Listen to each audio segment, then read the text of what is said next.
एक वृद्धाश्रम का वाकया मैं भूलता नहीं। बहुत पहले हम एक वृद्धाश्रम में और गए, हमारी आदत है चले ही जाते। वहां पर कुछ केला बेला बिस्किट लेकर गए तो पूरे वृद्ध माता पिता आ गए, गुरु जी आए, पंडित जी आए हैं, पंडित जी आए हैं, तो सब हमारे नजदीक आ गए। कोई आशीर्वाद देने लगा, कोई केला खाने लगा, कोई बिस्कुट लेने लगा, लेकिन हमारी नजर खिड़की पे गई। एक वृद्ध दादाजी एक माताजी खड़ी थी खिड़की पर। हमें 1 घंटा हो गया आए, 1 घंटे से ज्यादा। हमने वहां और जो माताजी वृद्ध थी उनसे कहा कि सब लोग तो हमारे नजदीक आ रहे हैं, लेकिन ये दादा दादी जी ठीक हैं, इनकी तबीयत तो ठीक है, खिड़की पर खड़े खड़े क्या कर रहे हैं तब से? आप सुनकर के चौंक जाएंगे।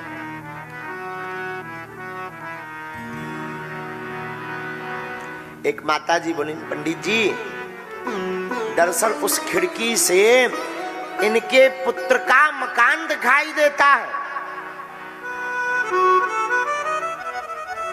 और ये अपने पोतों से इतना प्रेम करते हैं, इतना प्रेम करते हैं कि जब वो स्कूल जाता है तो उसको देखने के लिए और स्कूल से वापस आते समय देखने के लिए दिन भर खिड़की पर खड़े रहते हैं।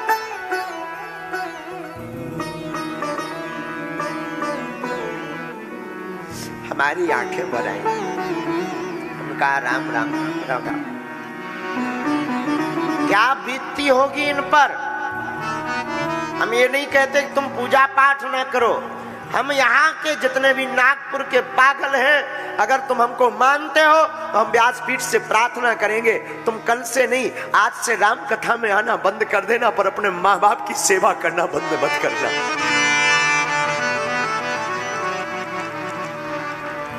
आज से ही राम कथा में आना बंद कर देना।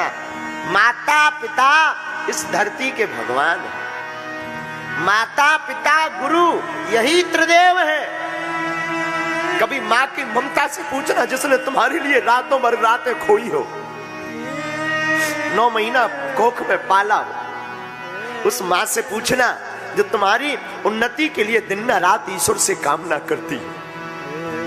उस माँ से पूछना जो तुम्हारे भले के लिए कितने देवताओं को नहीं मनाती। कभी उस माँ के पास जाना, उस माँ के लिए अनुभव करना। तुम बीमार पड़ जाओ तो माँ बीमार पड़ जाती थी, बीमार तुम पड़े भोजन करना माँ बंद कर देती। कभी उस माँ से पूछना जो तुम्हारी बीमारी में लाखों देवताओं को एक साथ मना लेती है कि हे हनुमान जी, हे शंकर जी, हमारी बेटी हमारा बेटा ठीक हो जाए।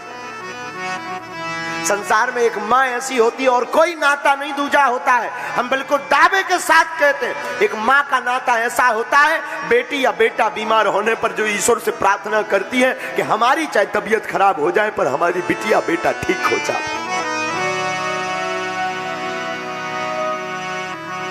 लेकिन हम लोग इतने निकम्मे हैं, माता पिता को ही त्याग करके माता पिता से दूर रह करके ही खुश रहते हैं। आज भी हमारी माता जी, अब यहाँ लगभग हम 600 किलोमीटर दूर तो बैठे ही हैं, लेकिन आए दिन हमें दूर रहना पड़ता रोज। बागेश्वर जहाँ धाम पे भी हम रहते हैं तो हमारा भगवान की बड़ी कृपा है कि उसी गांव में हमारा जन्म हुआ है, वहीं हम बालाजी की सेवा कर रहे हैं।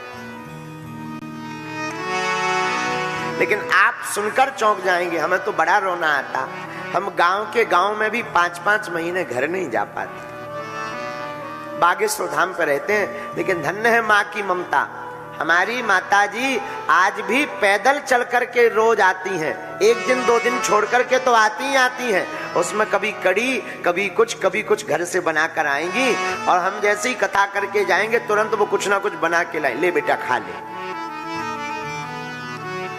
और एक बड़े राज की बात, कथा करके जावे और अद्भुत बात है, हम दुनिया को बागेश्वर बालाजी के नाम से नजर उतारते हैं। हमारी माताजी जब भी हम कथा करके जावे, सोई नमक मिर्चा और वो आटा का वो भूसी मिला करके आकर के एकदम उतारा कर जाती।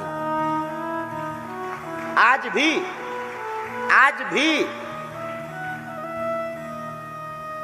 ये माँ की ममता है। कोसों दूर रहे पर माँ को हमेशा चिंता रहती, लाला भोजन किया, समय पे खाना, समय पे सोना, ज्यादा मत बोलना, गला पक जाएगा, गला बैठ जाएगा। बीमार हम होते हैं, हमारे कई बार जुकाम हो जाता, गला बैठ जाता, इन लोगों को खबर नहीं लगती पर माताजी को घर बैठे लग जाते, क्योंकि वो हृदय के करीब रहती। हमारी आज की कथा में व्यासपीठ से प्रार्थना है, सबको दुख देना और माँ बाप की आंखों में कभी आंसू मत देना।